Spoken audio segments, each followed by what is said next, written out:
বিএনপির ভারপ্রাপ্ত চেয়ারম্যান তারেক রহমান ঘোষিত ৩১ দফা সাধারণ মানুষের মাঝে ছড়িয়ে দিতে কুমিল্লা বিভিন্ন ওয়ার্ডে প্রচারণামূলক মতবিনিময় সভা করেছেন কুমিল্লা সিটি কর্পোরেশনের সাবেক মেয়র মনিরুল হক সাক্কু।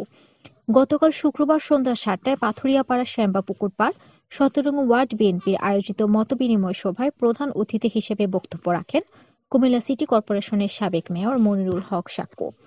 সাবেক মেয়র মনিরুল হক সাক্কু বলেন, আমি রাজনৈতিক পরিবারের সন্তান। রাজপথ থেকে আন্দোলন সংগ্রামে অংশ নেওয়া শহীদ প্রেসিডেন্ট জিয়াউর রহমানের কর্মী আমি কখনো কারো বিরোধিতা করিনি।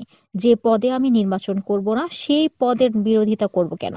মিথ্যে অভিযোগ না দিয়ে এইসব কাদা ছোড়াছুড়ি বন্ধ করে আসুন আমরা সকলে মিলে বিএনপির ভারপ্রাপ্ত চেয়ারম্যান তারেক রহমান ঘোষিত ৩১ দফা বাস্তবায়নে এবং দলকে সুসংগঠিত করতে ঐক্যবদ্ধভাবে কাজ করি। যে ভুলটি করেছেন কুমিল্লার সাবেক এমপি বাহার সাহেব, তিনি নিজের দলের নেতাকর্মীদের মূল্যায়ন না করে জোর করে মেয়েকে দিয়ে মেয়র নির্বাচন করিয়েছেন। এর পরিণতি কি হয়েছে আপনারা নিশ্চয়ই দেখেছেন। আপনারা আমাকে সবাই ভোট দিয়েছেন, কিন্তু আমি মনে করি আল্লাহ আমার কপালে রাখেনি, তাই আমি হতে পারিনি। আমি কাউকে দোষ দিব না। এখন এই স্বৈরাচার সরকারের পতন হয়েছে, এখন একটি নির্দলীয় নিরপেক্ষ অন্তর্বর্তী সরকার সুষ্ঠু নিরপেক্ষ নির্বাচনের আয়োজন করবেন। সেই নির্বাচনে জনগণ যাকে ভোট দিবে সেই জনপ্রতিনিধি হবে এবং আমাদের তা মেনে নেওয়ার মন মানসিকতা তৈরি করতে হবে। এই সময় উপস্থিত ছিলেন কান্দিপাড় ব্যবসায়ী কল্যাণ সমিতির সভাপতি মোহাম্মদ আব্দুর রহমান, সাবেক জেলা মুক্তিযোদ্ধা কমান্ডার নূরে আলম, কুমিল্লা পৌরসভার সাবেক প্যানেল চেয়ারম্যান আব্দুস সালাম মাসুক, যুবদলের সাবেক সাংগঠনিক সম্পাদক আবুল হোসেন, জেলা যুবদলের সাবেক সাধারণ সম্পাদক ফরিদ মিয়া, মহানগর যুবদল নেতা ইকরাম হোসেন ইকু, ১০ নং ওয়ার্ড বিএনপির নেতা আব্দুল কাদের জিলানী। মতবিনিময় সভায় সভাপতিত্ব করেন জহিরুল ইসলাম জহির। সভায় সঞ্চালনা করেন এ.কে.এম. বশিরুল্লাহ। মতবিনিময় সভায় আয়োজন করেন বিএনপির নেতা রুবেল, বাবুল, ইদু, রবি, লতিফ, টুনু প্রমুখ।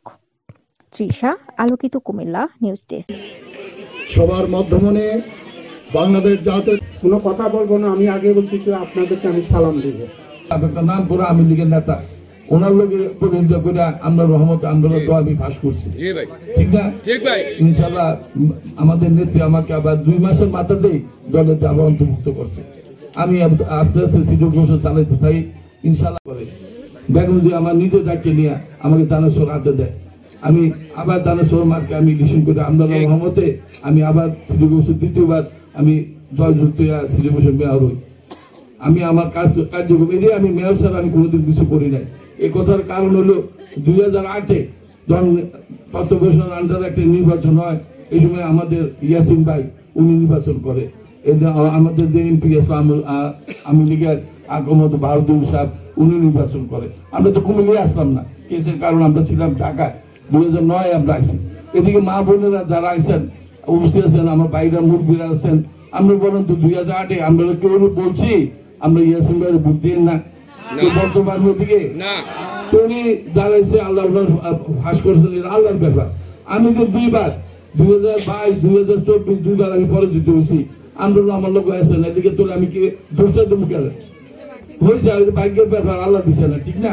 2008-এ উনি পরাজিত হয়েছে, আল্লাহ ওনাকে দিচ্ছে না, তুমি আমার উপর চালাই দেয় কেন? আমি তো কুমিল্লা আইতে পারছি না।